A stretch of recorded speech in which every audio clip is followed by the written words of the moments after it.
മറ്റൊരു പ്രധാനപ്പെട്ട വാർത്തയിലേക്ക്. നേപ്പാളിൽ ഭൂചലനം. രാവിലെ 6:35ഓടെയാണ് ഭൂചലനം അനുഭവപ്പെട്ടത്. റിക്ടർ സ്കെയിലിൽ 7.1 തീവ്രത രേഖപ്പെടുത്തി. ഉത്തരേന്ത്യയിലെ വിവിധ സംസ്ഥാനങ്ങളിലും പ്രകമ്പനം അനുഭവപ്പെട്ടു. VR കാർത്തിക്കാണ് ന്യൂസ് ഡെസ്കിൽ നിന്ന് വിവരങ്ങൾ നൽകുന്നത്. കാർത്തിക്, എപ്പോഴായിരുന്നു ഭൂകമ്പം അനുഭവപ്പെട്ടത്? ആശങ്കപ്പെടേണ്ട സാഹചര്യമുണ്ടോ?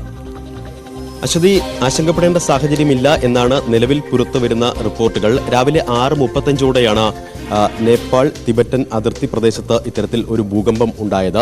യുണൈറ്റഡ് സ്റ്റേറ്റ്സ് ജിയോളജിക്കൽ സർവേയാണ് ആദ്യം ഇക്കാര്യം സ്ഥിരീകരിച്ചത്. റിക്ടർ സ്കെയിലിൽ 7.1 തീവ്രത രേഖപ്പെടുത്തി. പക്ഷേ ജനസാന്ദ്രത കുറഞ്ഞ പ്രദേശമായതുകൊണ്ട് തന്നെ കാര്യമായ നാശനഷ്ടങ്ങളോ ആളപായമോ ഉണ്ടായി എന്ന് പ്രതീക്ഷിക്കുന്നില്ല.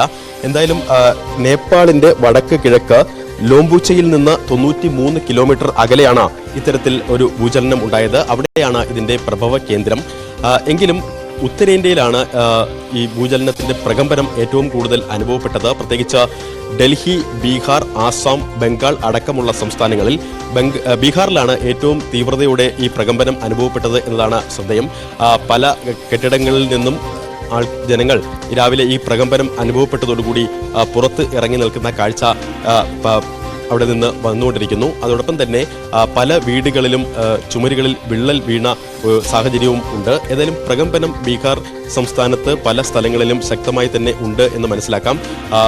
ചുമരിൽ ഭിത്തിയിൽ തൂക്കിയ തൂക്കുവിളക്കും അതോടൊപ്പം തന്നെ ഫാനുകളും ഉൾപ്പെടെ 20 സെക്കൻഡോളം ശക്തമായ ഈ പ്രകമ്പനത്തിൽ ആടുന്ന കാഴ്ചകളും ദൃശ്യങ്ങളുമൊക്കെ പുറത്തു വന്നിട്ടുണ്ട്. എന്തായാലും നേപ്പാളിൽ തിബറ്റൻ അതിർത്തി പ്രദേശത്താണ് ഇത്തരത്തിലൊരു ഭൂകമ്പം ഉണ്ടായത്. പക്ഷേ അതിന്റെ പ്രകമ്പനം ഉത്തരേന്ത്യയിൽ വളരെ ശക്തമായി തന്നെ ഉണ്ടായി. രാവിലെ 6:35ഓടുകൂടിയാണ് ഇത്തരത്തിൽ റിക്ടർ സ്കെയിലിൽ 7.1 തീവ്രത രേഖപ്പെടുത്തിയ ഭൂചലനം ഉണ്ടായത്. എന്തായാലും ജനസാന്ദ്രത കുറഞ്ഞ പ്രദേശമായതുകൊണ്ട് തന്നെ ആളപായമോ മറ്റ് നാശനഷ്ടങ്ങളോ ഇതുവരെ റിപ്പോർട്ട് ചെയ്തിട്ടില്ല. നമുക്കറിയാം, സ്ഥിരമായി ഇത്തരത്തിൽ ഭൂചലനങ്ങൾ അനുഭവപ്പെടുന്ന ഒരു പ്രദേശമാണ്. പ്രത്യേകിച്ച് 2015 കാഠ്മണ്ഡുവിൽ 6.4 തീവ്രത രേഖപ്പെടുത്തിയ ഭൂചലനത്തിൽ വലിയ തോതിലുള്ള ആളപായവും നാശനഷ്ടങ്ങളും ഉണ്ടായി. പക്ഷേ ഈ ഭൂകമ്പത്തിന്റെ പ്രഭവ കേന്ദ്രം ഇത്തരത്തിൽ ലംബൂച്ചയിൽ നിന്ന് 93 കിലോമീറ്റർ അകലെ ഹിമാലയൻ പ്രദേശത്തായതുകൊണ്ട് തന്നെ കാര്യമായ നാശനഷ്ടങ്ങൾ ഉണ്ടാകില്ല എന്നാണ് പ്രാഥമിക റിപ്പോർട്ടുകൾ അനുസരിച്ച് വിലയിരുത്താനാകുന്നത്. അശ്വതി,